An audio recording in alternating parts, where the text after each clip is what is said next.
தான் வேலை செய்யாதது மட்டும் இல்லாம வேலை செய்யற மத்தவங்களை கெடுக்கிறதும் சிலரோட இயல்பு. அதுக்கு நாம பலியாயிரக்கூடாதுன்னு ஒரு கதை சொல்லுது. மாலத்தீவு பழங்குடியினரிடம் இந்த கதை சொல்லப்படுது. மீன்களுக்கு ஏன் அதோடைய செவில் கிழிஞ்சு போய் இருக்கு அப்படிங்கறத இந்த கதை ஆரம்பம். கடல்ல நண்டு, ஆமை, கடல் குதிரை, ஆக்டோபஸ் அப்படின்னு ஒவ்வொரு உயிரினத்துக்கும் கடவுள் ஒரு வேலையை கொடுத்திருந்தாராம். கடலை சுத்தப்படுத்த வேண்டிய வேலை மீன்களோடு. மத்த மீன்கள்லாம் ஓடி ஆடி குப்பைகளை அகத்திக்கிட்டே இருக்கும் போது குகை மீன்கள் மட்டும் தங்களுக்குள்ள பேசி அரட்டை அடிச்சுக்கிட்டே இருந்துச்சாம். தினம் இத பாத்துக்கிட்டே இருந்த மத்த மீன்கள், கடவுள் நம்ம மட்டும் ஏன் வேலை செய்ய வைக்கிறாரு, வேலை செய்யாத இந்த குகை மீன் தண்டிக்கவே இல்லையே அப்படின்னு நினைச்சு ரொம்ப கஷ்டப்பட்டாங்களாம்.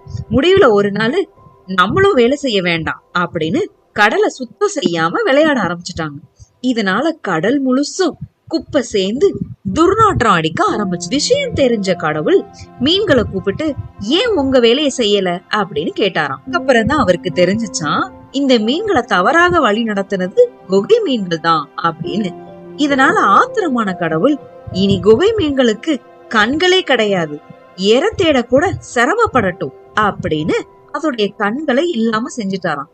அது போலவே அடுத்தவரை பார்த்து நீங்கெல்லாம் தவறா நடந்துகிட்டதுனால இனிமே உங்களுடைய செவில் கிழிஞ்சுதான் இருக்கும் அப்படின்னு சொல்லி அந்த மீன்களுடைய செவில மாத்திட்டாராம். இந்த கதை நம்மளுடைய வேலைய அடுத்தவங்களுக்காக எப்பவும் விட்டு கொடுக்கவும் கூடாது, தப்பா செய்யவும் கூடாது அப்படிங்கறத ஒரு பழங்குடி கதையா நமக்கு அழகா சொல்லுது.